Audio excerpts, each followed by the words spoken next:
Hello, welcome back to Fit and Well with FWA. Good to see you, good to chat with you. I love the energy that surrounds the beginning of a new year. It's like this fresh chance, this opportunity, something to really set a tone for a new beginning.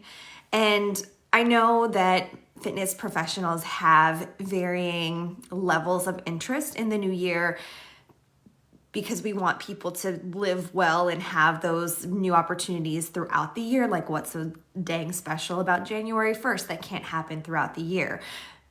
But it still maintains, it's still a reality that so many individuals will choose January 1st for a fresh start, for a new beginning, for something different, for a change, whatever. So instead of being negative about it, like many fitness professionals are, and I understand because you want to help people be well in August, and numbers in August and classes are just so low. You want people to be well in December, and numbers of classes and people in December are so low, which is one of the reasons I've chosen to really lighten my teaching load in December, because people just don't come, which is fine.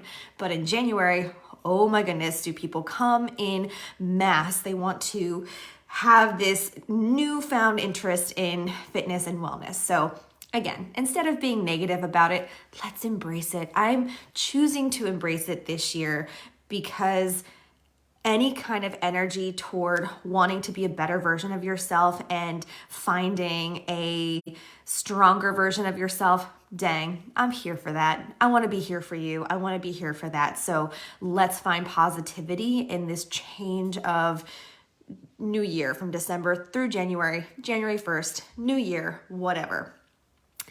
I love taking time at the end of each year to reflect on how the year went, how everything was this year, what I loved, what went well, what can kind of be left behind, all of those good things. And I started this practice a few years ago. My goodness, it might be like 7 years at this point. I have to go back and look. Instead of setting a list of lofty goals that I may or may not ever have time to complete and may or may not get distracted around February or March, I set a word of the year. And that word fuels my intention. So I take that word and apply it to different parts of the year and give myself a little flexibility in those goals if you'll have it. So instead of saying, okay, by, March 1st, I want this, by whatever, although I do think that if you're setting a goal and you add time to it, you are much more likely to achieve that goal. So we'll come back to that. But establishing a word of the year gives focus to it, gives focus and purpose, and allows me to create a plan of action. So I want to help you do this. And I'll share a list of about 100 different words that you could choose from. I highly recommend choosing an action or active word, something that will propel you, something that when you see it gives you this little feeling in your gut that you're like, yeah, that's my word. That's my word for this year. I don't want you to overthink it, but I do want you to give a little bit of thought to the process. So I start with some questions. So I'll sit there with my coffee or my tea and think about what served me best in this past year. What is it that fueled me a little bit? Like when I reflect on the year, was there a particular time of the year or a particular activity or set of activities that just made me feel like the best version of myself, or made me feel really human, or made me feel really good? So I'll start there. What served me best in this past year? From that, I'll ask myself, what do I want more of in this next year? So if there was something that served me really well in the past year, what do I want that will amplify that through the next year? Amplify is a great word of the year.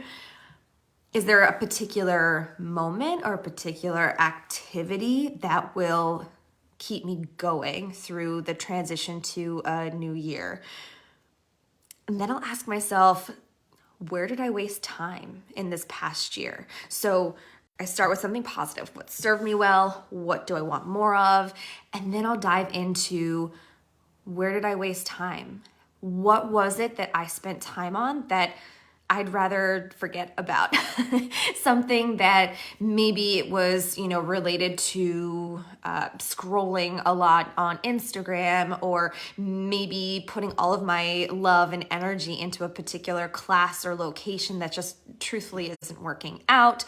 Where did I waste my time in the past year? Related to that, what did not serve me in this past year? So looking at what was good, looking at what was positive, and then looking at where maybe I was like, oh, that wasn't the best thing. Not getting upset about it, not getting anxious about it, just genuinely reflecting on what could have served me better, or where did I think I was going to get some great response or great output that just honestly didn't pan out. And again, not overthinking it, just sort of having that real truthful moment with yourself of, what is it that I wanted to get out of last year that didn't happen? And then finishing it with a good question. What makes me feel good?